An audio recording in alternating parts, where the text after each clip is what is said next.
Quero falar sobre a profecia do dia 30 de março, que um pastor chamado Ezequias, segundo ele, disse que Deus falou com ele e disse que ia acontecer uma série de coisas.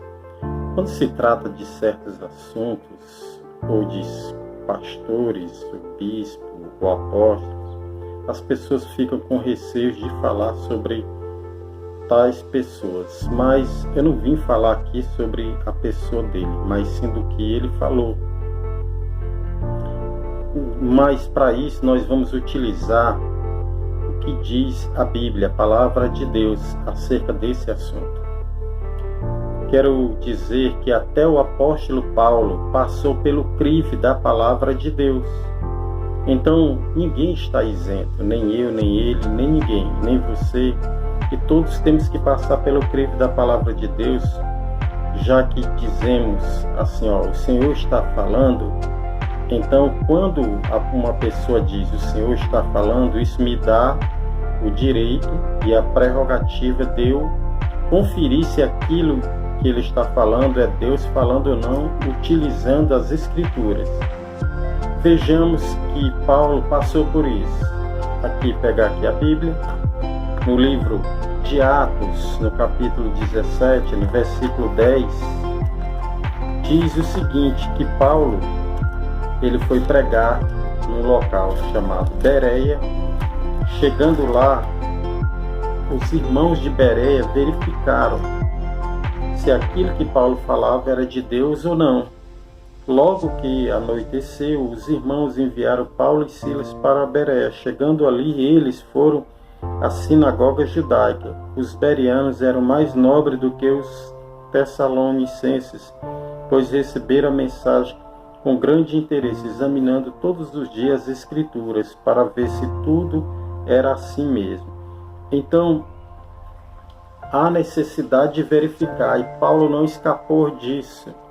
Ele passou por essa situação, onde ele pregou, profetizou, e as pessoas verificaram, os bereanos verificaram se aquilo ali era de Deus ou não, dentro das Escrituras. Então faremos isso dessa forma hoje. E o próprio apóstolo Paulo faz essa recomendação lá em 1 Tessalonicenses, no capítulo 5, versículo 20 em diante. Ele diz o seguinte, é uma recomendação do Senhor. Ele faz o seguinte, não trate com desprezo as profecias. Nós não estamos tratando aqui com desprezo, mas ponham, prova todas as coisas e fique com o que é bom. Afaste de todas as formas de mal. Então, vamos apenas verificar pelo crivo da palavra de Deus se isso que foi profetizado é verdadeiro. Entenda algumas coisas aqui que vai ser dito. Eu quero falar aqui sobre o primeiro ponto que ele colocou, que Deus está irado em toda a terra. Então ele disse que Deus está irado. Como eu já havia falado, se Deus estivesse irado com você, ninguém pediria a vingança dele com relação à sua pessoa ou à minha pessoa.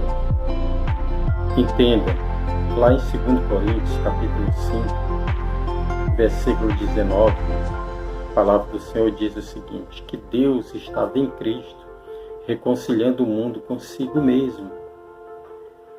Então, como é que Deus está irado se ele estava reconciliando o mundo consigo mesmo em Cristo? Estão compreendendo? Entenda mais.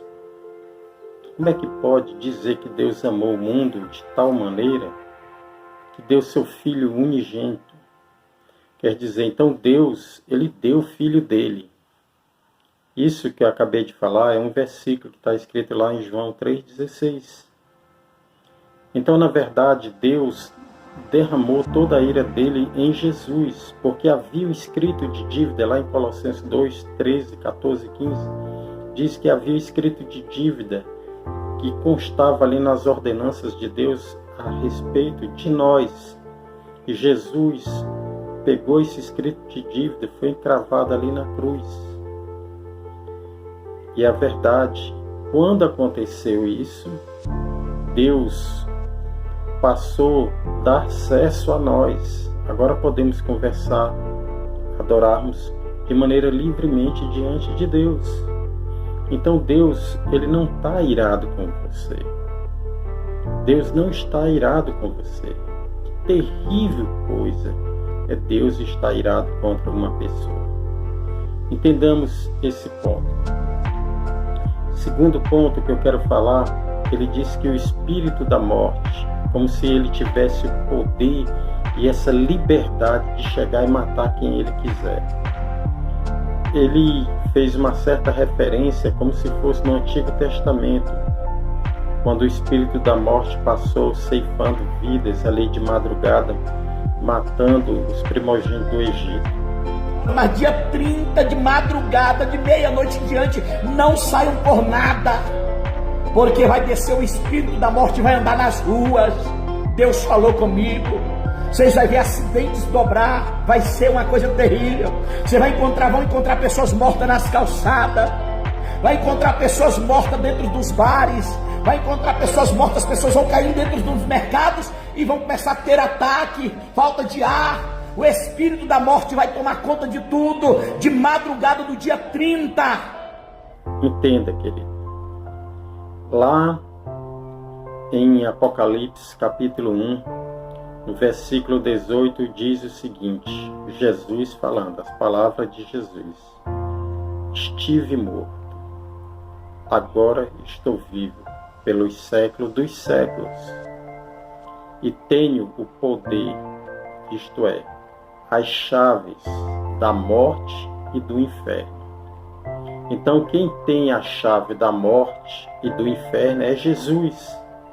Não é um anjo, não é uma outra pessoa. E segundo as Escrituras também, num livro chamado Hebreus, no capítulo 2, no versículo 14, diz o seguinte, olha o que Jesus diz. Olha o que o Senhor diz. Portanto, visto que os filhos são pessoas de carne e sangue, ele também participou dessa condição humana, para que sua morte derrotasse aquele que tem o poder da morte, isto é, o diabo. O diabo, ele não tem mais poder da morte, ele foi derrotado. Então, com a morte de Jesus foi derrotado Satanás, certo? Então, finalmente, ele fala sobre um cavaleiro amarelo que sai ceifando. Ele dá não diz referência bíblica, mas dá a entender como se reportasse aquele cavaleiro amarelo que está escrito lá em Apocalipse 6:8. Porque eu vi um cavaleiro amarelo andando nas ruas e ceifando vidas, e era muito rápido. Isso é o mundo inteiro, escute. Vai passar nas televisões, vai passar nas plataformas das internet, as pessoas passando mal caindo dentro dos mercados, as pessoas passando mal caindo nas ruas. Pode aguardar dia 30.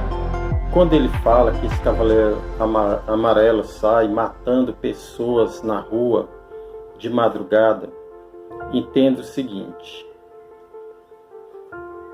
Fica bem claro que ele, na realidade, quando ele faz essa colocação, ele não entendeu o texto do que a palavra de Deus diz.